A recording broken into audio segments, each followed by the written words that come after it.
So hello and good afternoon and welcome to our panel, a panel about music becoming moving pictures and a panel about classic becoming pop. So it's quite a big scope that we try to touch. The organizers gave us 2 hours to do so. 15 minutes we already spent it by starting late, and to be honest, you will have got a chance to raise questions later on, but we would be surprised, even within your questions, if we really need the entire 2 hours. Hopefully, it will be a nice time where you will meet people like Martin Hoffmann to my far right. Martin is the former MD and later CEO of Sat.1, which was, or still is, a big German private TV channel, then became CEO of Me, Myself and I, which I knew in the beginning as a video production company that later on did great reality TV shows like Bauer sucht Frau. Thank you. And after really investing his time in this kind of high culture, he moved on to Berliner Philharmoniker, where he nowadays is the intendant of the Berliner Philharmoniker and does some interesting things on the internet we want to talk about with him later on. Next to him is Martin Hossbach, whose claim to fame is that he was a trainee in an excellent company called Motor Music, which is my company, and that happened ages ago. Then he became an assistant of a classical director in Berlin, Christian von Borries. Became music creator for Berghain, which is a club famous for drugs and late night excess. Went over to electronic beats, which is Deutsche Telekom, and now works as a curator for Haus der Berliner Festspiele. I think after this career, his parents are finally calming down, and is producer of the One Hit Parade, an internet TV music show we want to talk about later. To my left is Jan, a young husband who started with the opera festival in Glydenburn, which I think is the one thing that's the most British thing you could do in your life. A lovely festival where you have picnics between sheeps and can have the greatest operas at the very same time. Went over to the National Theatre, the West End Theatre, and then suddenly to Channel 4 in 1999, which became Commissioner of Arts and Performance. 2009, you went over to BBC, where you're the commissioning editor for music and event.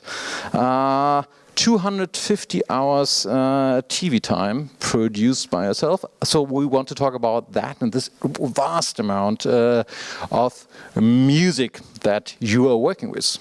Another guy who works with a lot of music is to my far left. It's Hartwig Masuch, who studied economy and at the very same time I think was the manager of a punk band in Germany. As a conclusion of this economy and punk, he became an independent publisher. Later on he went to the majors, which was Warner Chappell, where he became the GM in '87. Went to BMG Music Publishing in '91. Were then sold by BMG to Universal, consequently left, and started all over new again with BMG Rights Management. Nowadays he is the global CEO of BMG Rights Management. Recently he is expanding after he collected a lot of publishing catalogs and masters. He's also expanding into moving pictures, into music on TV. I'm your host. My name is Tim Renner, and I did join Polygram ages ago as a journalist. Failed with my story to write. Ended up becoming the CEO of the company that time was called Universal after a merger they made. I started my own company 10 years ago. and it's called Motor Music. And nowadays, Motor Music is not only involved into artist service, we are also part of TV concept like Berlin Live by Cobalt or Playlist by Pixio. So that was a long introduction, I have to confess. That already made our first 10 minutes. But now I really want to jump into the real subjects. So we have to imagine there is somebody who produces Bauer sucht Frau, reality shows like this, and suddenly you're a Berliner Philharmonics guy, and you're confronted with Martin Hoffmann coming around. Haven't they been quite irritated to have got such a pop guy suddenly in front of them? And then, secondly, a thing happened that Martin came up with an idea to stream the concerts in the internet. Wasn't that straight afterwards the second shock for the Berlin Philharmonics? Thank you, Tim, for this wonderful introduction, and I'll present myself as the former Bauer sucht Frau producer. Don't forget it during the whole discussion. And but to answer this quite seriously, it was a shock, I think, at the beginning for both sides. Or we both were wondering, even the Berlin Philharmonics, as I did in the same moment. But we came into contact with the Berlin Philharmonics in my times as I was CEO of Set1, and they try to figure out if we can broadcast a wonderful concert they are doing frequently once in a year, the so-called Waldbühnenkonzert, and they asked me if I could imagine to broadcast this on Set1, and I explained them it's very difficult. Our audience target group is 14 to 49ers, and they didn't understand what I was talking about. But at the end, we became close friends, and with all the members or the representatives of the Berlin Philharmonics, and after a while, they asked me if I could imagine to join them and to work as an intendant, or in English as a general manager. And it was really a wonderful journey so far, and it's so different to everything I've done before. But one thing you mentioned is this new digital distribution we organized, and it was not my idea. I tried to improve it a little bit, but it was in 2009 when the orchestra was on tour in Taipei.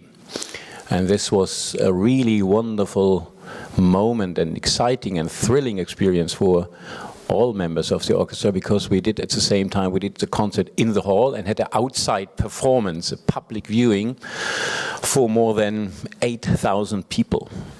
And after the concert, the whole musicians went to this public, and it was reaction, you can compare it so far as pop stars we were celebrated, all the musicians, and this inspired one member of the group, the media director, first solo cellist, Olaf Mahninger, and he invented this idea to make a digital concert hall, a distribution platform for all the concerts of the Berlin Philharmonics. And we are doing altogether 140 concerts in a year, 90 here in Berlin, not far away from here, 100 meters.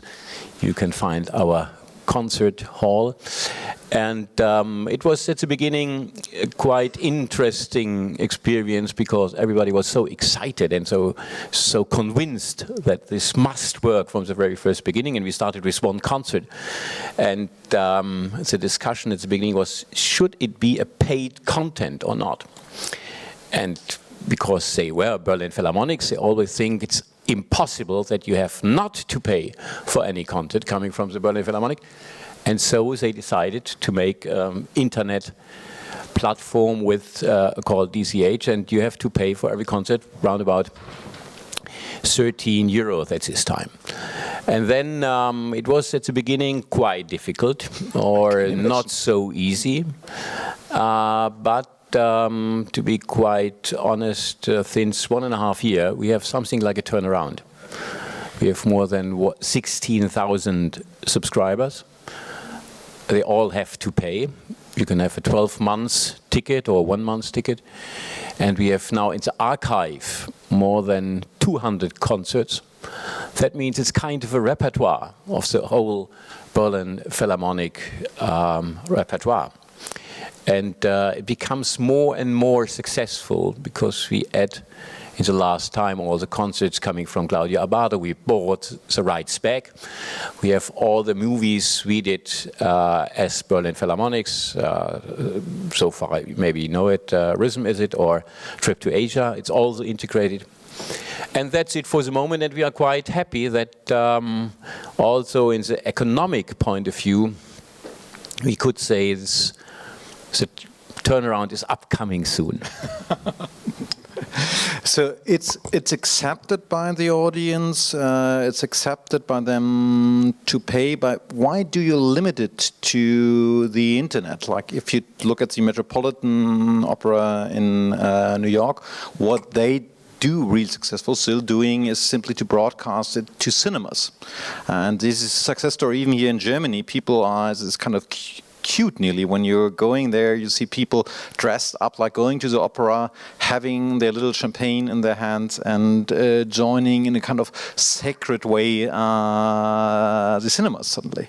Unfortunately, we didn't invite you to our performance at cinema because we do it since now 2 years. Oh.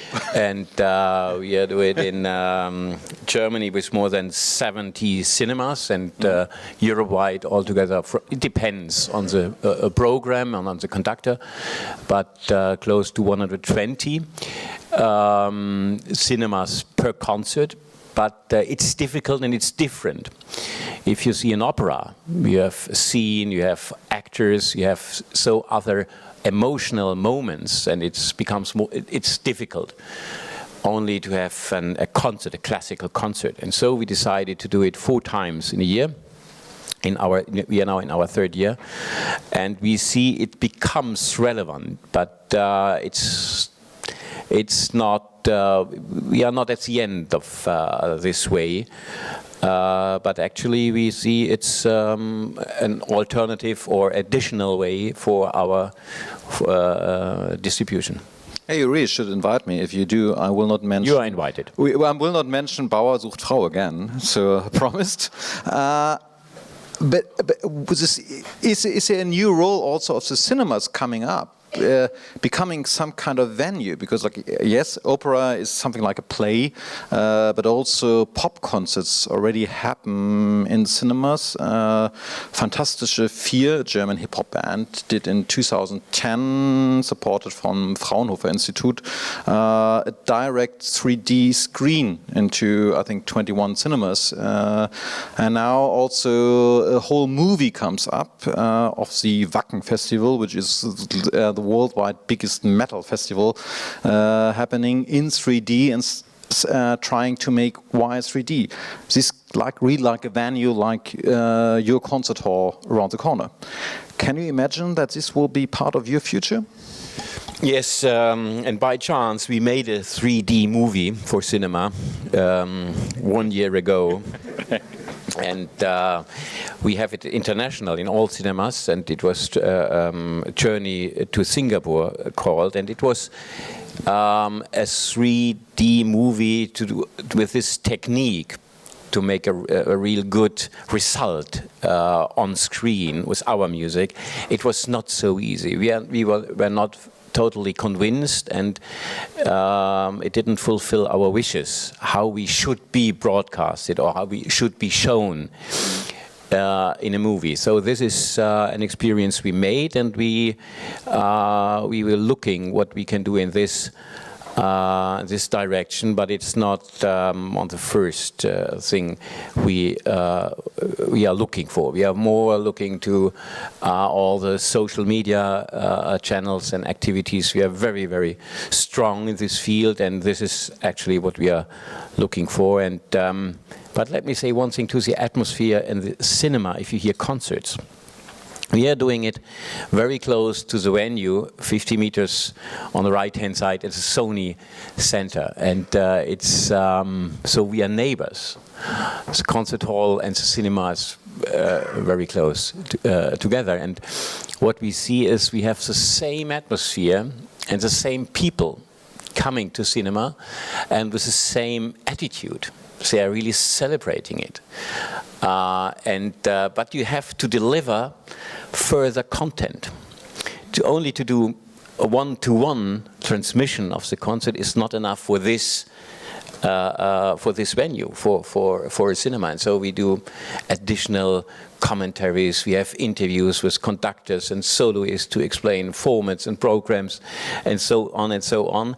And at the end, when you ask people, is something which is exactly the same, or it comes close to the experience in the hall, they are not 100% convinced. They're always saying, it's great, it's a good atmosphere, it's a good idea, and it gives us a chance to take part. Normally we are sold out at the concert, and it's also a chance for people who are not in Berlin to see our concert. But it's not, and this is quite clear, we have to say it's not the same, and you can compare it, but it's not exactly the atmosphere you have in the concert hall. And this should be the same thing in the future.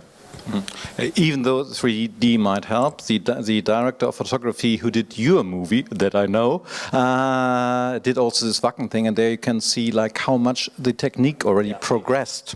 And it's like, I think there's 4 years in between, and this 4 years in the technology way made a big difference. But coming back to the good old TV, which is sitting next to me in form of a young husband. Is it working? Yeah, is that working? Yeah. It's on. When I read it's that you're producing 250 hours of music content for TV, looked for me fantastic. Is it per week, per year? Is in the 4 or 5 years? Well, it varies between. It's per year, but it varies. I mean, I think. When I was a teenager, I used to dash home to watch Top of the Pops, because that was the only way you could know, what was happening. And I remember sitting with my dad watching the operas on the TV, because that was the only way you could get to see them. Because if you grew up in Portsmouth, we didn't have opera there. But now you can get any music you want at the touch of a button. And that's the major difference. So now broadcasters aren't just making TV. I mean, it's a big argument, what is TV? Because I watch all the online services on my TV in my living room. So it's also TV. Mm-hmm. TV is now portable. And so I can watch the BBC live on here, or any channel in England live on my phone. So we're in a very different space, but we still have to make good content. And whether you're now, I mean, there was a time when you watched the internet on your laptop and television on your television, but now you watch the internet on your television and you watch television on your iPhone. So the idea that there's a television screen and an internet, it's actually all one screen, really. It's not a different screen, basically. And I think that's a very focusing thing. So there was a time when you'd go, I used to produce operas for TV, multi-camera operas, and you had the opera on TV and that was it. And then the next thing was you had a website. And the website was a very exciting thing because you could write a bit of information about your opera, I mean, now the audience, firstly, they don't watch the opera when you put it on TV, usually because they've already seen it, because it's been streamed in the cinema or it's been on the Guardian website or one of the newspapers. So firstly, we see now that audiences don't watch opera on TV. And the other thing we see with audiences is that they choose when they watch it. And that's kind of wonderful, really, because on the one hand, you can put Glyndebourne on, say, on Saturday night at 8 o'clock, and it's, think of an opera, Rosenkavalier, something. And you think, marvellous, 3.5 hours of opera, I'll lie on my couch and, I'll have a glass of wine, it'll be jolly nice. But our audiences don't watch for that long. They watch a bit, and then they catch it up later. And I think the main focus for us now is, in the old days we used to make fabulous television, as we still try to do now. But now we're dealing with the audience the audience deciding when they want to watch things. I mean, they still need access, but the audience decides. But in all of the technology, the content still needs to be brilliant. So you're always going to want to see the Berlin Philharmonic. Mm. And I think the digital concert hall is incredible, and I wish we could do that for the proms. Because I think access to great culture is something that our audiences want, and we know that because they come and wherever you put it, they'll come and get it in the cinema, on the phone, or anywhere. But that doesn't necessarily. We shouldn't worry about the technology, but we should worry about whether we're making good content. And good content sometimes has to do with budget. What we experience often here in Germany is that you don't get good quotation, you don't get a lot of viewers with music content, with classical music content, and especially on the normal TV stations, but you get a lot of catch-up later via the internet. Even the show that we are involved with, Berlin Live, which is rock pop, has got much higher viewers on internet than normally has got on normal television. Right. But that normally doesn't reflect the budgets that you have got, because I think the TV stations still thinks in case of how much viewers do I have got on TV. Yes, well, we're obviously, I mean, when I started in TV, there were 2 channels doing what I do. Now there are 4 channels, and there's endless online sites, iPlayer, Red Button, so many different places to see your film. YouTube's, there's all the music's all over Spotify, there's all the radio stations, they're also online, and radio's also filming itself. So there's a lot of stuff.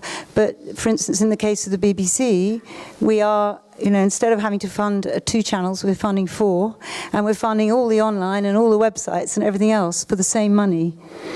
So that's why the budgets are less, because the budgets have got to go further to fund all this technology. I think, it's absolutely true that we're asked to make things for less money than we had before, and I think it makes it very difficult for producers. It's another reason why partnership and co-production is incredibly important, which is why this market is so important. But I think that's one of the issues, is actually expecting to have more money for it, but actually the money's having to stretch further. With a public broadcaster, the great issue for us is, say 10 years ago, if you were lucky, maybe you get 1 million people watching an opera. Mm-hmm. Maybe, but for a very prestigious title with a huge star. Now you will get 40,000 people watching an opera on television. But operas cost a certain amount of money, not because they're expensive, but because there are a lot of people on the stage. Like ballets, a lot of people there, orchestras, all the cast, the chorus, all the stagehands. So they still cost the same. An opera costs the same to shoot as it did when I was shooting them when I was a producer in the 90s. They still cost the same. But they haven't got cheaper. They cost the same. But the problem as a public service broadcaster, if you spend 260,000 on something that only 40,000 people want to watch, and you're spending the public's money, the broadcaster starts to say, well, there are more people, is this the right way to spend the money? Is this the right way? So with opera, for instance, I think cinema has been brilliant for opera, because for the opera house itself, we would put the opera on telly and it was a piece of marketing. But now it goes in the cinema, the opera house benefits from that, because it's like extra tickets. And then we can take the opera down the line. Because the opera houses want to share in their rights, it makes it cheaper for television. And so television feels more relaxed about doing it, because you don't feel that you're spending a lot of money on something that nobody wants to watch. With rock and roll, the big thing is streaming. So now we stream 5 stages at Glastonbury now. We did that for the first time last year, and it's incredible. It's incredible. The viewing audience for the streaming is higher, unless it's, the Rolling Stones obviously was a huge audience, but the streaming mostly, the audience is bigger than on the television. And so the big problem is the streaming damaging the television, or simply is it that the audience just wants to watch the content, when they're free? I mean, basically we shoot the streaming the same way we shoot the TV. So in terms of how we make the content, it's the same production value. It just depends where you're watching it. But the content is the same content. But isn't that exactly what you have to learn as television, that you have to do this kind of double play? Because that is pretty much when you look like the end of MTV, the end of Viva in Germany, all music channels that used to be for pop music so important and disappeared didn't they miss out exactly what you're talking about, that you have got this kind of double play between television and internet? Well, I think we're still talking about television and internet as if they're two separate things, but we do watch both on the same screen. I think that's the new point, really, that I don't have to change screens to watch it. Well, you know, I can open this and it's got red button, iPlayer, all the BBC channels, ITV, and Channel 4 on it. All of that when I'm at home in my country. And so, but it's on my phone. And that's all TV, but it's on my phone. If you see what I mean. So the only difference for you is live or on demand. Internet, streamed, or whatever you're calling it. The fundamental product is the content, and where you receive, you know, what it's called is where you receive it. So it's a subtle point, perhaps, but do you see what I mean? Is that too complicated? It's just, you know, you can film an opera, and if you say, oh, it's a streamed opera, or it's on TV, or it's on the iPlayer, or it's on whatever, you know, it's on a website, the fact is the thing is still the same thing. It's still a multi-camera opera, so that's the content. Yeah, the only difference is one time it's live, or it's you don't decide when to watch it, and the other one you decide. The thing is, I can put it out live. I can say, here's a live opera from, you know, here's a live concert from the Berlin Philharmonic. My audience will say, great, thanks a lot. I'm going out for dinner. I'll watch it tomorrow. You know, I mean, you know, so all those tricks we used to play in telly, where we used to go, right, we'll put it on after the football. There'll be, you know, 6 million people watching the football, and then they'll all watch the Berlin Philharmonic because they'll stay on for that. Well, now they're awful, the audience, because they say, well, you can put it there, but I'm not going to watch it until I'm ready. So things like the big shows on ITV, I remember, I think it was Britain's Got Talent, they said that like 75% of the audience were watching it the next day, watching it on catch-up. So the catch-up figures for us are sometimes bigger than the actual viewing figures, and now we have accumulated figures, so we don't worry about it anymore. Okay, that's for sure something to learn in Germany, because we normally don't accumulate. And that sounds pretty much like good news. If TV has got the relaxed view that it's saying like it's not about the screen, it's about when you watch it, and this increases even the chance to be watched. The bad news part, of course, is the budget end talking about. And I just want to ask the gentleman next to me, you're producing a TV show for internet. How big is the budget of one hit parade? Yeah, it was funny you mentioning Top of the Pops, because this was the original inspiration for my show, which is called the One Hit Parade. So I'm the one deciding on which is a hit or not. So there are no charts, because I think I've got the best taste in music. And also one hit is, of course, I'm taking, pardon my French, the piss, because I think the bands that I show have more than one hit, but I just really love the term one hit. So there's this institution by the mayor of Berlin called Music Board Berlin. You can see their logo to my right, and they started on the 1st of January in 2013, and they are there to support the Berlin-based pop industry.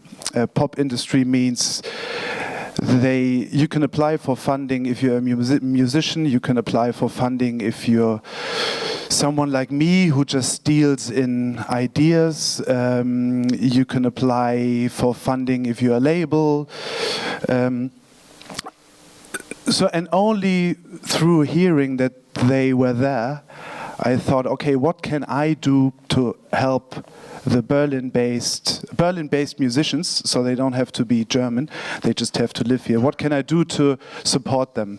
Because there's so much great talent in the city, and sometimes I think they are lacking a platform. I applied for 54,000 euros, and I got 40. So with these 40,000 euros, I was able to record 16 bands. I couldn't do it live, but then I realized, wow, this is even more amazing to do playback, because this is like the original old school concept. And within, I mean, today it's all about authenticity. I'm somehow against authenticity. I really love playback. And no, because it's interesting what happens if, I mean, I had to explain explain the concept to more or less each and every band, because they didn't know what playback was. Because they are like 18, 20, 25, 28. They didn't know Top of the Pops. They didn't know the old grey whistle test. They didn't know Soul Train. They didn't know Formel 1. They didn't know anything. So Deutsche Hitparade bei Dieter Thomas Heck. Yeah. So, but it's funny what happens when a band doesn't have to focus on playing the right notes.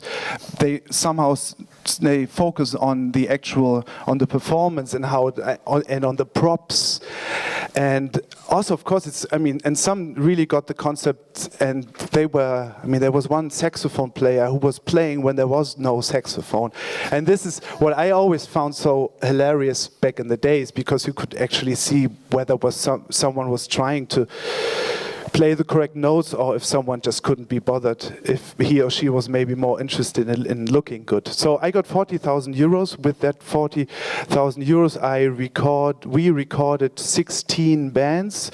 Each band got 300 euros. And then I spent around 15,000 on the actual production. So we had 3 cameras, 2 assistants, it was mixed live. Mixed by I got really good help from people who do Monday evening show on Pro7, which is called Circus Halligalli. So they thought the concept was really good. My concept was really good, so they helped, and they each got maybe a couple of €100 each, and it took us 30 hours to record it. And now you can see I've got I placed postcards on your tables. It'll be premiered on the internet, on YouTube and on our website, on Musu TV, and also on Alex TV, which is the Berlin-based.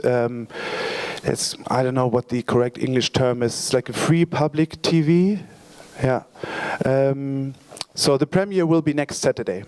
So how will people know about it? If they're not by accident in this room and find one of your postcards on your table, how will they know about the existence of it? Because that's the big difference between good old television, where it suddenly comes up, and you might join in later, but it comes up. How will they know about your show? Well, we did. We are quite strong, I think, in all the social media channels, and because I used to work as a journalist for so many years, I've got good contacts. So I just asked my friends whether they could support the One Hit Parade and just write about it. So this week, hopefully all the newspapers in Germany will be full with info on the One Hit Parade. So I'm going to Deutschlandradio tomorrow, and there's an interview at Flux FM with me. So I'm just, I'm trying to get as much press as possible, and then we will spend money on Facebook ads, Google ads, and there are also posters in town. So just the old, I really like posters. So we did like several thousand posters. Yeah. Okay, look, what made me kind of nervous is the fact that we have got people like Wolfgang Bergmann, head of Arte, in the room, and you're talking about 40,000 euro and 16 bands. Forget about this, Wolfgang. So what actually is your business model behind this? Well, it's a bit funny. Well, it's a good question, but the business model is I try to make money in other places, and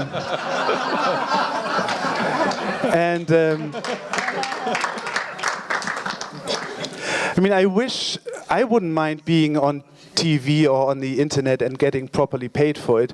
On the other hand, you could. Well, the idea I wouldn't have had the idea if it wasn't for the institution called Music Board. So the business model is trying to get funding from the state that I pay tax for or at. So I'm using taxpayers' money for these ideas, and I think the result is more interesting than most of what you see that is also funded by taxpayers' money. So as a taxpayer, do I have got the chance, Hartwig, that one day you buy this stuff and the state is not needed anymore because you're expanding into pictures suddenly? And why are you doing so? So it sounds like a proper business to simply buy publishing catalogs and have got the master rights of acts like Nena, Backstreet Boys, and whoever, like the big names, and suddenly you're doing a new business, saying getting into moving pictures with music. Why? And okay, and when will you buy Hossi? We have to look at it, but obviously there's a little context in what we do, and as Tim said, we started basically 5 years ago, completely new in the music industry. Bertelsmann, which is our parent company, had always big record companies like RCA or the old BMG, big artists, but in mid of 2005, 2006, they really looked at it and said the new world in this industry, driven by digitization, will require very different capabilities in the music industry. And basically we had one headline is which the mogul of the past in the music industry will be out. This guy sitting there and a young girl comes in and say, baby, I make you a star, dye your hair and sing a Swedish song. Probably not enough to, Sweden, good songwriters in Sweden, probably not enough. So the basic analysis was, what will an industry have to basically offer to clients defined as a creative talent in a digitized world, because digitization is about massive power change in this industry, and I think it would take too long to explain it. But if you look at production, if you look at distribution, all these bottlenecks of the traditional music industry are history. This is no longer in the world of Apple, iTunes, of social media, of digitized production. Is no longer a bottleneck. Where there is another complexity is obviously the marketing side. And when we looked at it and said, okay, pretty easy, we can create fantastic database for production once we own repertoire, and I think we own an amazing catalog which we bought over the last 5 years and developed new artists. That is easy, but how do you basically make sense out of the marketing side of it? And again, you have to look back at then historically and say, actually, what created the modern music industry? And if you get over the big egos of executives in the music industry, find out basically everything in several stages was based on film or TV. And actually this week is a quite interesting week. 50 years ago, the Beatles, who created the modern music industry, and it's really, music industry is a little different from the sort of assembly of labels or record companies in the 60s. It became a music industry in the late 60s, 70s, 80s, and what was triggering it was TV. It was the Beatles on the Ed Sullivan Show, which created an enormous big relevance for music in the United States. It was later the big festivals and basically their performance in films. Remember Woodstock, how few of those acts would have ever crossed the Atlantic if it would not have been for the Woodstock film. It was later, even when people today say about, oh, there was U2 or Pink Floyd, and then look back and say, actually, what created U2? Well, it was the Live Aid concert. Nobody in Germany actually would have bothered about U2 in a lot of other countries. So we looked at this whole scenario, and hopefully this was not too quick, and said there's one essential tool which we have to offer if we can offer finance, if we can offer digital distribution, if we can offer management of database, which is access to audiovisuals. And I think that's critically important for artists going forward to control that channel and work with broadcasters outside of the world of the major labels. Because what a major label does, or a traditional record company, they would buy advertising based on videos they produce and basically charge all the money back from artists. I think what the BBC showed and a couple of other programs is if the artist is in control, there's a win-win situation, like the Rolling Stones at Hyde Park. Basically the marketing platform that was historically charged extremely expensive back to artists by record companies suddenly becomes a profit center if you look at a worldwide scope. And actually there was a lot of records sold. Or here in Germany, I don't know whether you followed the campaigns Vox had, like the XXL formats, where suddenly the programming of music became a profit center for artists. That's our thought behind it. So as much as we can actually support and develop audiovisual strategies for our artists, we will do it.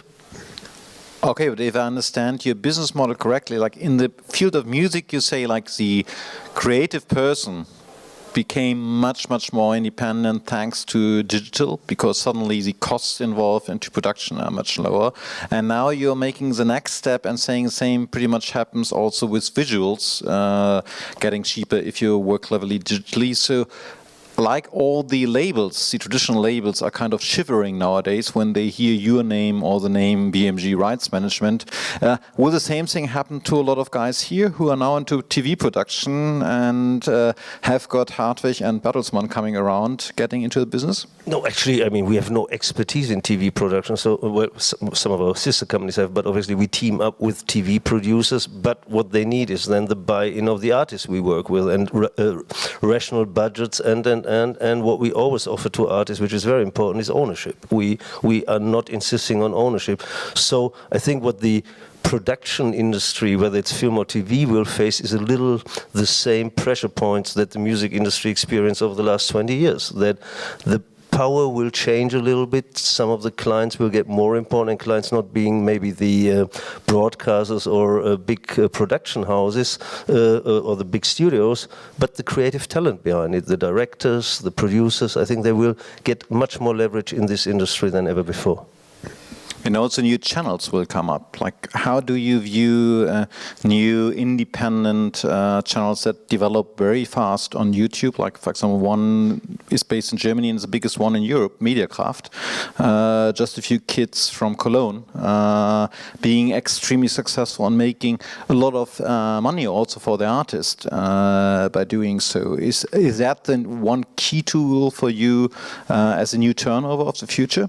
Yes, I mean, obviously you need more channels, because if you look at the traditional broadcaster world, there is not enough room to have a comprehensive outlet for a very diversified and even more fragmented music market. So there will be a lot of web-based new companies who actually even open new markets. And it was interesting when we talked about live experience versus web-based streaming. And I mean, let's face it, the big bands we have nowadays, they can't go to all the markets that become potentially relevant music markets. So it has to be based on audiovisual content actually to market those bands in the new territories. So I recently flew to Beijing, and I think 7 hours out of 9 I was flying over Russia, and I said, no, I understand why no act is actually really be able to work physically a market like Russia or China, because they don't have the time for that. I mean, it was interesting, I spoke to one of our big bands recently and said, so where did you go for the last half year? What was the holiday resort? And they said, no, we toured South America. So it was one of our bigger bands who played 4 months big arenas in South America. So they need actually, if they want to cover the world, audiovisual strategies and channels who work worldwide, and that by definition will be streaming channels, internet-based channels. But that it also will mean that for some people in this room, they suddenly will become a channel and not only production anymore. Because if I follow up the logic that you're doing in music and say the same thing happens in audiovisual production, it will pretty much there will be pretty much a new competition also for BBC by people like TV production companies simply opening up their own channel and doing their own thing.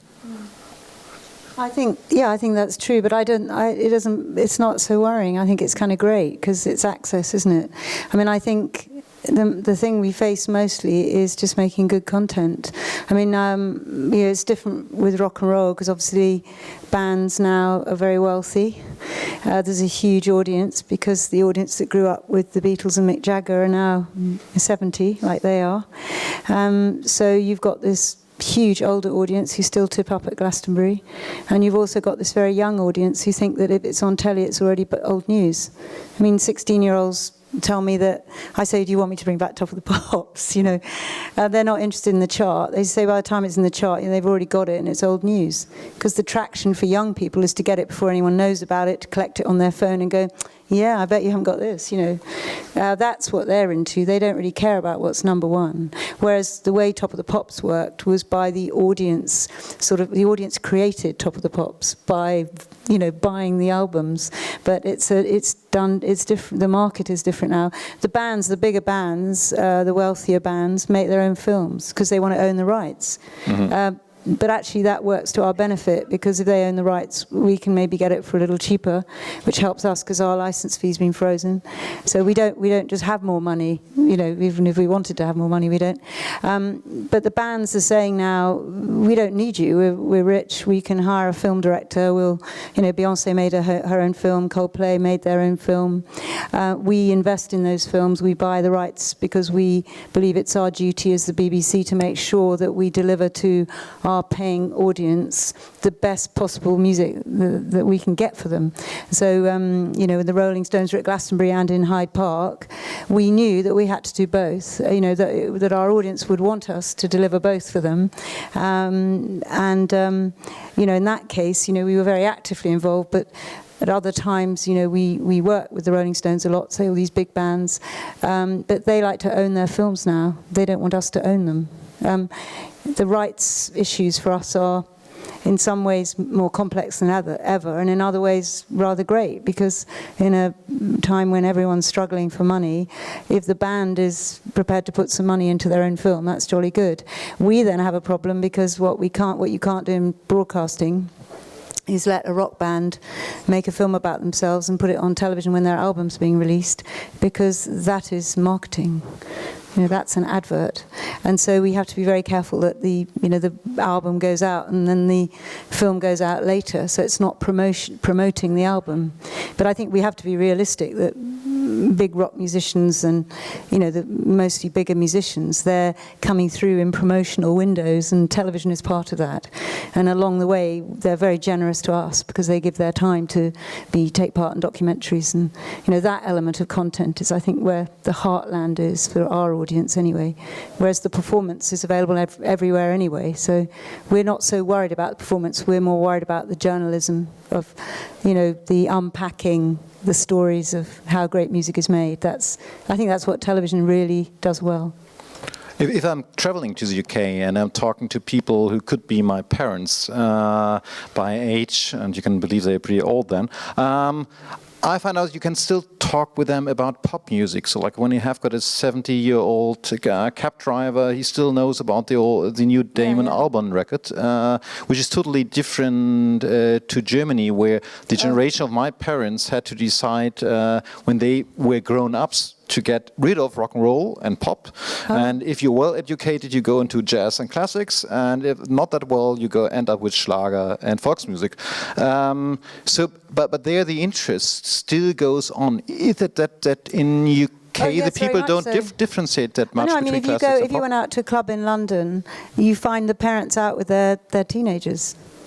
You know, the 50-year-old parents are out dancing and rocking and rolling because they grew up with it, and the 16 and 17-year-olds are kind of there with their parents sometimes. It's a you know, in Glastonbury's, you know, babies, it's people bring their babies and they bring their grandparents. I mean, it's a huge, very, you know, diverse audience, but it's rather wonderful really, because obviously the generation that grew up with this music still wants to hear it, but also they still want to hear the new stuff. But are they also you have to cater for that. But are they also into classics and jazz, or is it kind of? Well, I think the most frightening for me really is the loss of the opera audience on television. So I love opera, and I've sort of messed around with opera, made films and done all kinds of stuff, because I think the screen's very inspiring for opera for me. But actually why it's changed is because the opera houses are going into cinema, and actually that makes total sense because they get some money from that. For the audience, you think, great, I can dress up, go out with my friends to the opera down the road in the local cinema.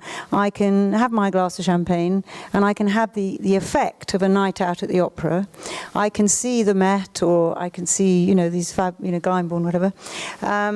And I can have an experience as if I'd gone to Glyndebourne, but it's cost me £30, not £130. And anyway, you wouldn't get a ticket for Glyndebourne unless, I mean, you just can't, any more than you get a ticket for the Met, probably. So I think you know, in a way, what's sad for TV is that audience is now in the cinema. But now we work with the big companies so that we co-create their cinema work, and then we put the opera on television afterwards and try not to worry when only 40,000 people watch it. Mm-hmm. I mean, it's complicated, but there's in England anyway, certainly we feel, you see it across all our broadcasters, there's a really, really low audience for straight classical performance and opera on television now. Isn't it not even a kind of double threat? Not only that you're losing people to cinema and to other channels, it's also on other channels a lot of things are not explained. So when you're going into music that has got a big history, like classical music, you normally need some explanation, some workarounds that you more easy can do on TV than on a streaming that just is happening. Yes. Well, I think obviously streaming is great. You know, who wouldn't want to have the opportunity to see the Berlin Philharmonic do everything they do? I mean, you just want to be able to see that. You know, we believe in making music for the fans. You know, I would stream all the proms, but, you know, again, we have a rights issue about, you know, because sometimes orchestras can't be streamed because they've got a video deal or something, but, or a cinema deal, but, you know, in an ideal world, everything would be streamed because this is incredible content and that provides access. But if you're talking about making a television program, our audience likes context. So when we do the proms, there are 80 concerts in the season, they're all on radio live, and then we put 30 of them on television, between 26 and 30 on TV a year.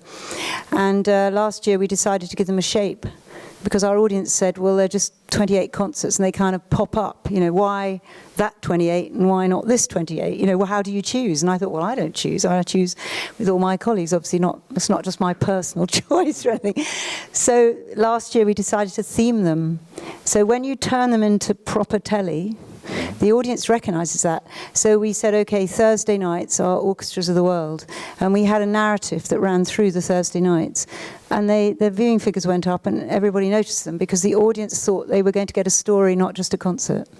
And our television audience likes context and stories and great journalism, and they like to they like to have the best seat in the house, and they like to hear Sir Simon Rattle explain how to conduct Mahler. And then you can give them a Mahler symphony and they'll maybe watch 15 minutes of it. They're more interested in the explanation than they are in watching the concert on TV. And then they'll listen to the music, you know, whatever. Great, and you can drive people to it, which is, I think, in Germany a bit more difficult, because we really have got this strict border between E and U. Ernste Musik and Unterhaltungsmusik, serious music and just entertaining music. Did you, when you were at all these GEMA meetings, which is a German copyright authorization, ever understood this kind of big frontier that's built up there? Well, first of all, I never went there, so I don't know. I never was a big fan of this industry bodies that basically circle around themselves. No, actually, it's a question of power, and you have to see that historically the classical composers were the founders of GEMA, and they, over years, like up to the mid-50s, had the basically the power to vote for distribution schedules in their favor, like in France, by the way. And that's the only reason. And so far, it wasn't able to overcome it. There's absolutely no reason for it except power in voting. Mm-hmm. But this power actually makes their life more difficult, especially in Germany, where you have got often the feeling like this classical music is the earnest, the not fun stuff, and there is a lot of fun stuff happening on the other hand side. You tried actually to crash this border when you involved yourself with a thing called Yellow Lounge. Can you tell us a bit more about that? Yeah, although I've talked about Top of the Pops and my own hit parade format, I started learning to play the piano when I was 5. So when I started my internship at Polygram, and then later called Universal Music, when I finished the internship, I started working in the classical music department, which was then called Universal Classics, and I was responsible, my title was Junior Product Manager Frontline Classics, which meant I had to take care of new releases of Deutsche Grammophon, Decca and Philips.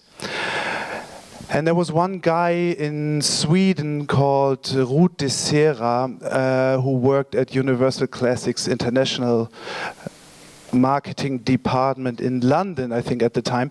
And he had this idea of DJs playing classical music at a club.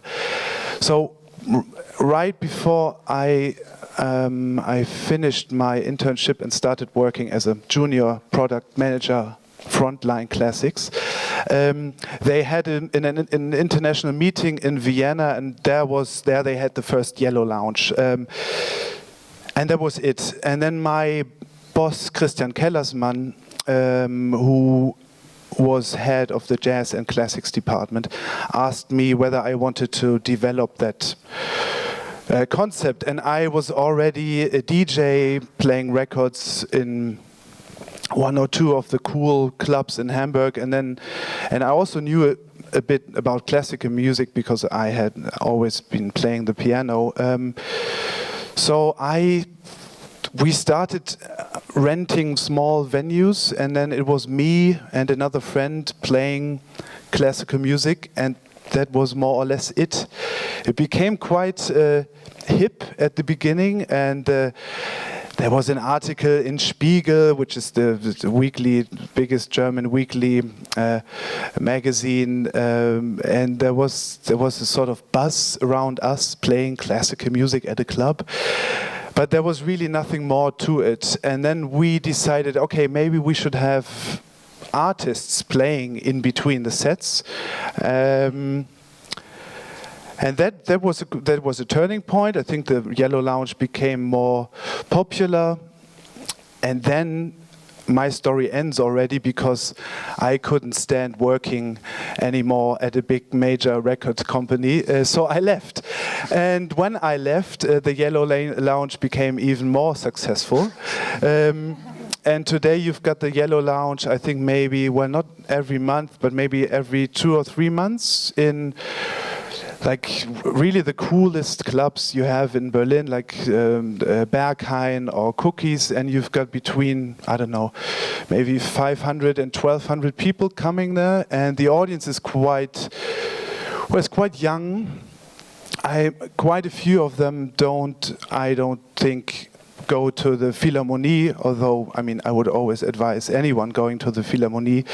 But because it's at Berghain, it's a club that is more, maybe they are more familiar with, they just go there and they are fine with, for example, Lang Lang performing for 20 minutes. That's already, for quite a few people, that's already enough of their like monthly dose of classical music. Which is fine. But, you know, I mean, originally, and this is, at one point I was really fed up. I realized, I don't know, it's just marketing somehow.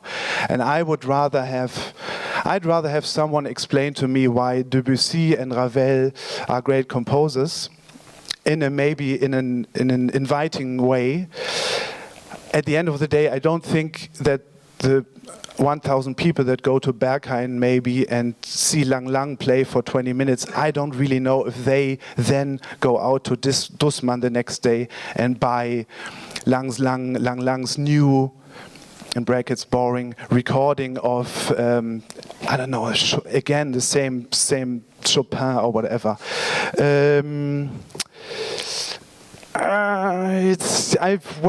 Yeah.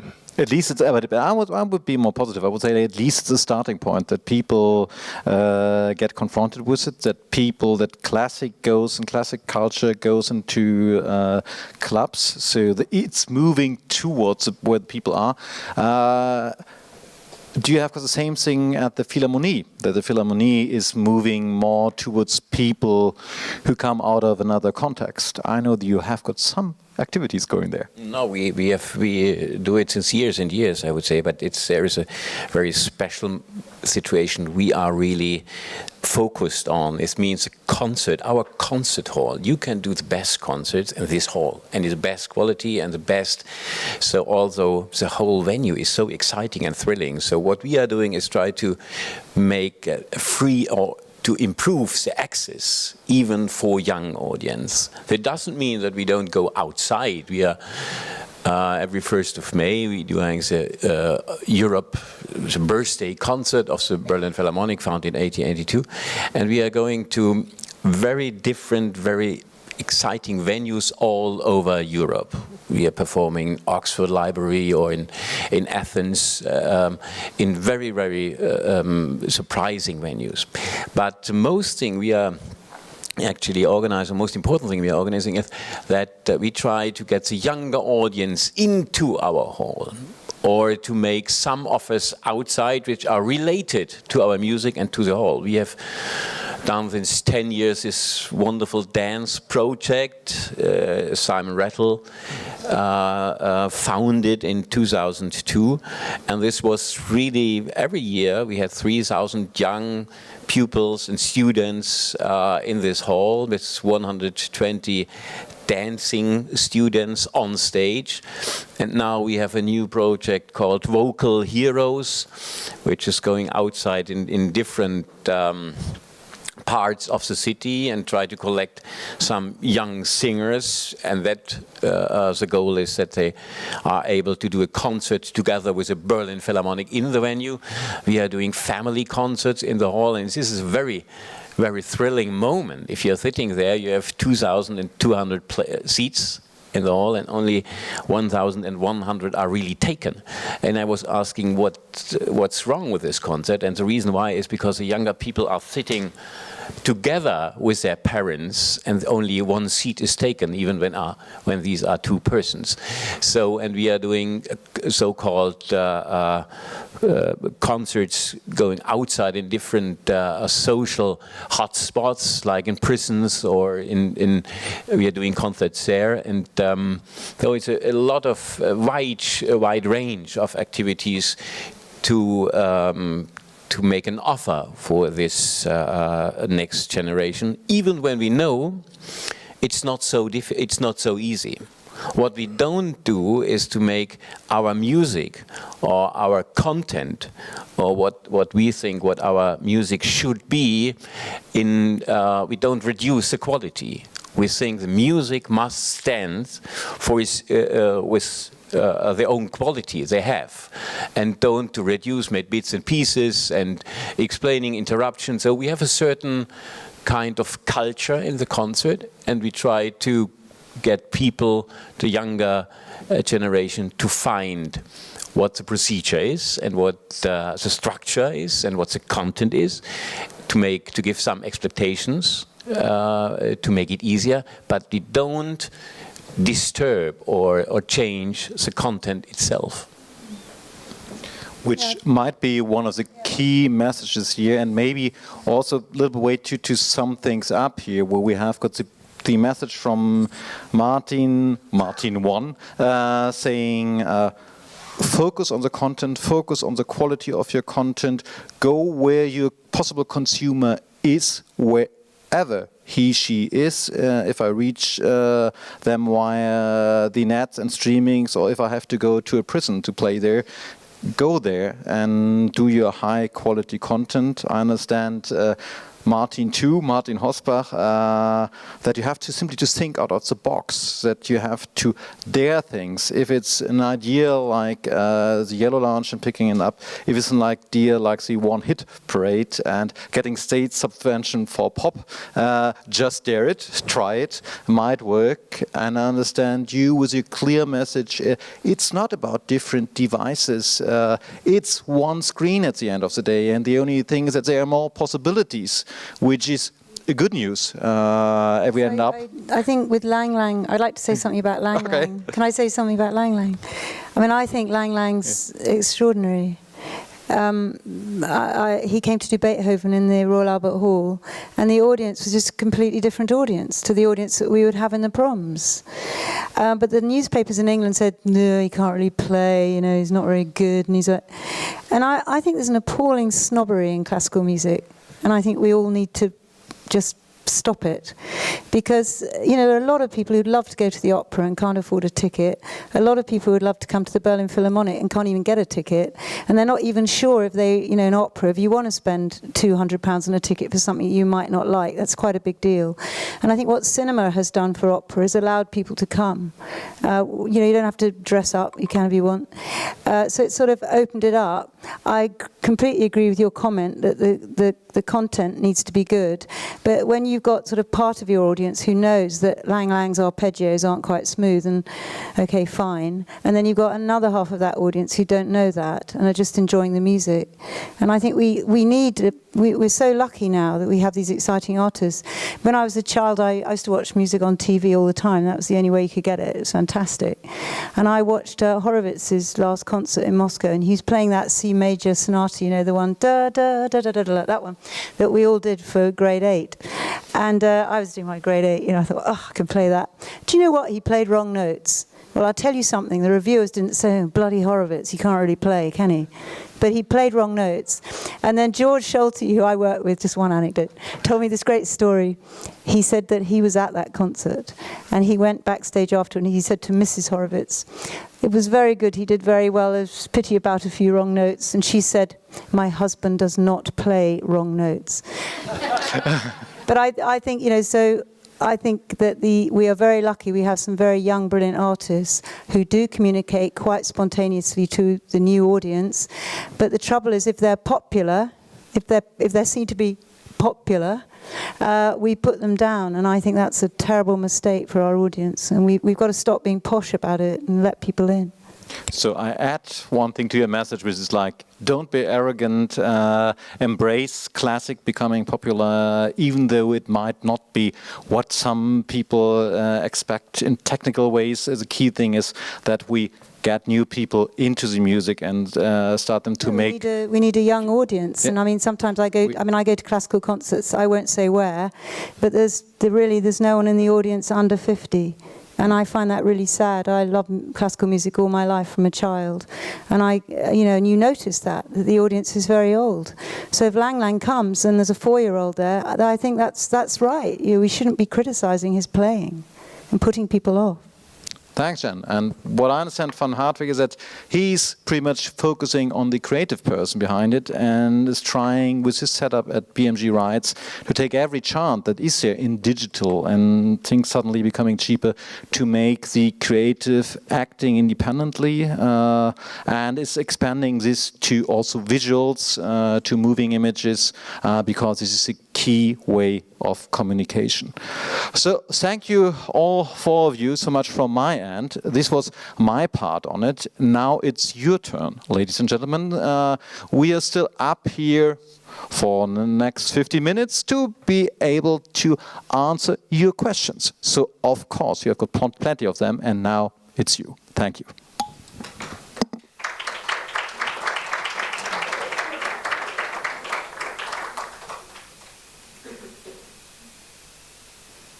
So it's difficult to see all the raising hands from here because I'm a little bit blinded.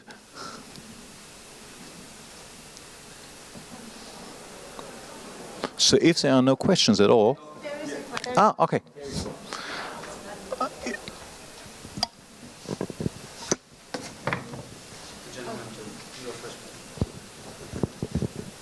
Good afternoon. My name's Dennis Marks. 20 years ago, I did a part of the job that Jan Younghusband does. I was head of classical music for the BBC. I want to take issue with and question 3 things that Jan has raised, although I don't disagree with them entirely. The 3 separate but connected issues are: 1, where you actually watch and listen to these images and sounds. Because Jan said, and of course she's right, and my kids and my grandchildren agree with her, that it doesn't make a difference if you're watching on a television screen and if you're watching on an iPhone. But actually, the kind of material that Jan has been talking about, and the kind of material that Deutsche Grammophon and Unitel and so on produce, require a certain level of visual and oral quality in order to deliver what they've got. And the idea that people might be watching live from the Met on their iPhones seems to me to to be a debasement of the experience that they're creating at Met. That's the first issue. So there is, I think, a distinction, and the distinction exists in jazz and world music and classical and popular music as well. So that's number one. Number two, Jan was talking about the broadcasters no longer being totally in control, and again, that's a very good thing, and it's released the creativity of the company to be the creativity of the communication medium.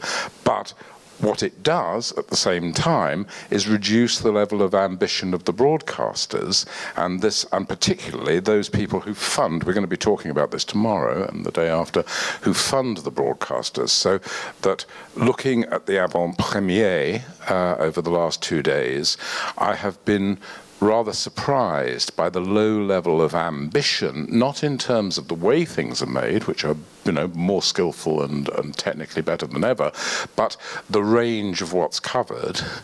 And the third thing, which comes back again to what Jan was saying, you know, that the audience is interested in learning about the context in which the creativity happens. In other words, the lives, the ideas, and so on of the musicians and the composers and so on. And yet, I have been counting the number of documentary or factual elements in the avant-première, and I would say at the moment that it's less than 10% of what we've actually been seeing in clips, and getting smaller. And the same goes for the amount of airtime given by the broadcast television stations to factual programming related to the arts and to music and so on.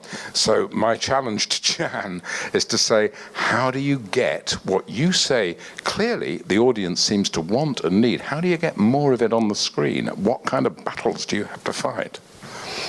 Well, I think it's true that we've seen a lot of performance, haven't we, over the last, today and yesterday. And I think that's to do with the cultural broadcasters' responsibility to give access to the great cultural performances, which the BBC will be doing more of, actually, and has been doing less of, partly due to finances. I think we make as many documentaries as we have always made. And in fact, when you see the reel tomorrow, you'll see that we do a lot of documentary. And I've been sitting here thinking, gosh, we're not doing enough performance. But obviously we do the proms, which is a lot, and we cover festivals and things. But I think the point, I suppose, it's very different in different territories. And I've always thought in France, for instance, that they're very committed to performance in a different kind of way to us. Whereas, I think as a broadcaster, you have to listen to your audience. And I always marvel at the European audiences, because I think they're obviously much more into watching performance than we are in England right now.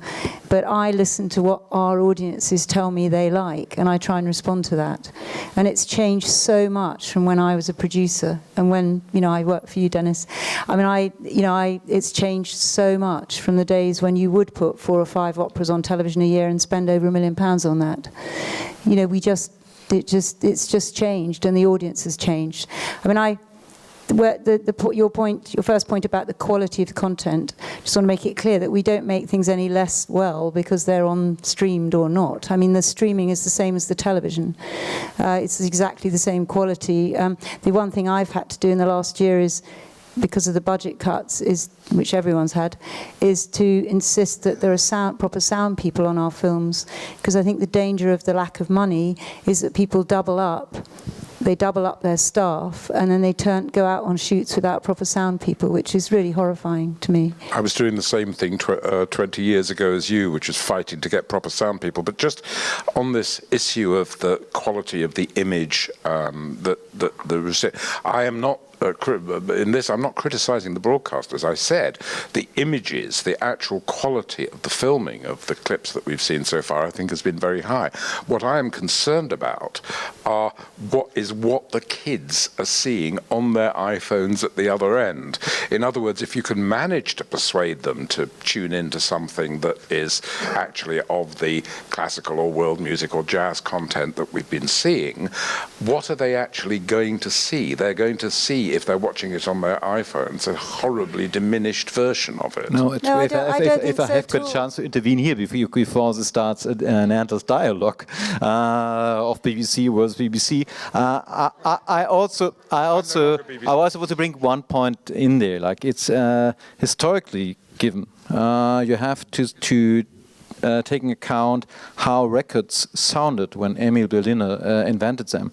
They sounded much more terrible than any iPhone ever can sound. How did radio sound when you were young? It sounded much worse than any stream ever will sound. So, but it made you start to get into music. It made you start to get interesting, and it was the first kind of injection of the drug. Music, Yes. classical, and that's something that where I'm, to be honest, not that afraid. I don't think it. You know, I think if you're watching the Met on your iPhone, that's quite unusual. Most people are watching the Met in the cinema or on their TVs, but I don't know that I understand your point, but I don't know that it's worrying.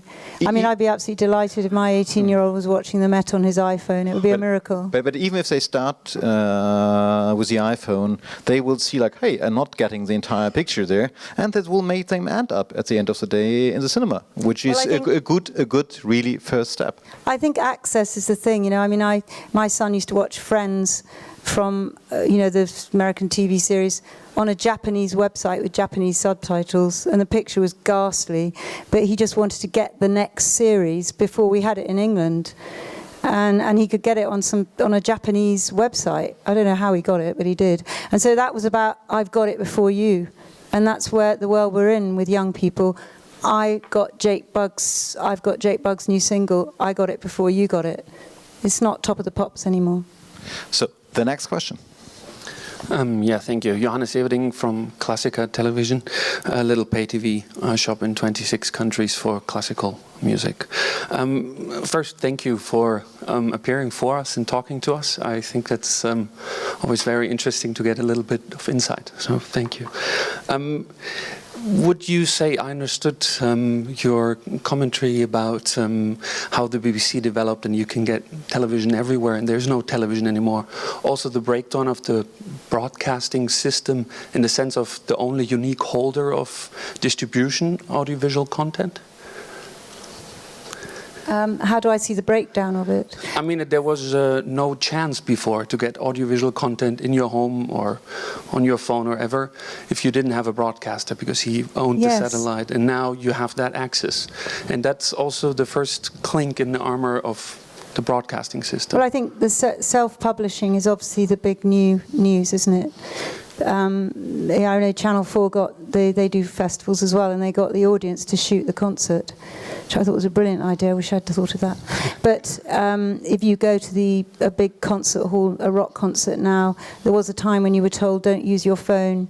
If you're at the O2 at the back, there's just a sea of phones filming everything. I mean, it must be a nightmare for the labels. I look at that and I think, ooh, I'm glad that's not my problem.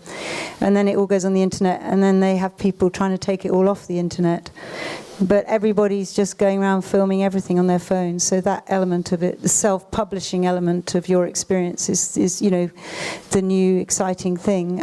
But I think we shouldn't be too frightened of it all. No, I don't agree. When you use the word breakdown, I feel the complete opposite. I think it couldn't be more exciting. Sorry, when I used to make television programs and put them on, Channel 4, one channel, that was it. And now I made a television program before we even got it on air. It's out on the internet and we're going around trying to take it off. So the fact that people want to steal it is quite good, but that's what we need to worry about, is to stop them being stolen. Yeah. I agree. I just wanted to agree with you totally, because it is a real market. Because the breakdown means also the breakdown of one audience. Now you attract smaller parts of the audience, but more directly and maybe with a different capitalization rate. Yes, I think we shouldn't be frightened. I mean, I think for a long time we've been a bit scared of the technology. I think we should embrace it. It's a very powerful tool for us. And I think if we learn how to make really good content for it, it's good for us, because we're speaking to a hell of a lot of people more than we were before, I find it very exciting. Thank you.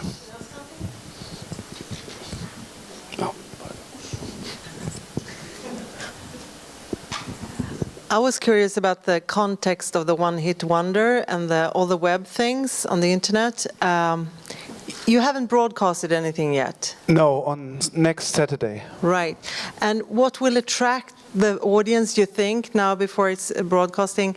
If it's just unsync, are they dressing up in funny costumes, or are you talking to... They are?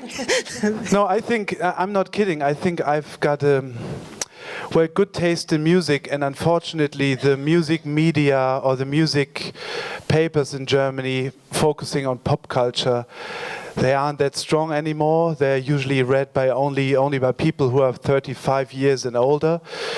So I'm trying to. I think there's so much great music in this city, and I think this music needs an audience. And I'm channeling. I'm the one saying, well, these are 16 good bands from Berlin who you never ever heard of. They are not being played on the radio. They don't have money to make videos. If they make videos, maybe they make them themselves. But you know, I said it's the playback or miming or lip syncing is true to the original format. That's why I suddenly realized it's a funny idea.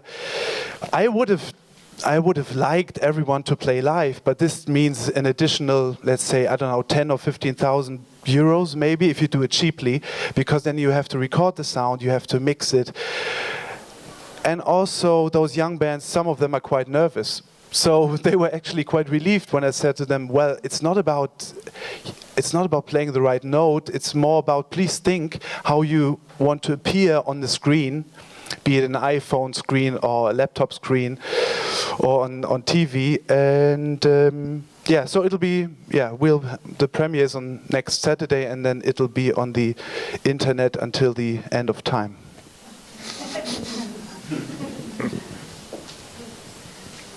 May I add one thing? I just when I hear all these discussions, I think we have to have in mind, for example, for the Berlin Philharmonic, TV, the classical TV, is still very important, and we are very happy that we have partners, public broadcasters such as ARD and Arte, who are doing tremendous good things for our music. And regarding, for example, we have had the New Year's Eve concert. Broadcasted by Arte, and we've got all together in France and Germany close to 800,000 people. That means something. If you compare it with our DCH, we have 16,000 subscribers, and we are telling this is really a success story. It is indeed, but it's the same. We are very happy that we are 3 times per year on a public broadcaster who is doing a tremendous support, even when it's difficult for them regarding the codes you can get there, so it's a way we are looking for new ways of distribution, but actually we can't substitute the great support and the great energy and what public broadcasters are still doing for us. I think it's perfect to end with this praise for public broadcast. Thank you, Martin. Thank you, Martin. Thank you, Jan. And again, thank you, Hartwig. And thank you, audience, for your questions and patience.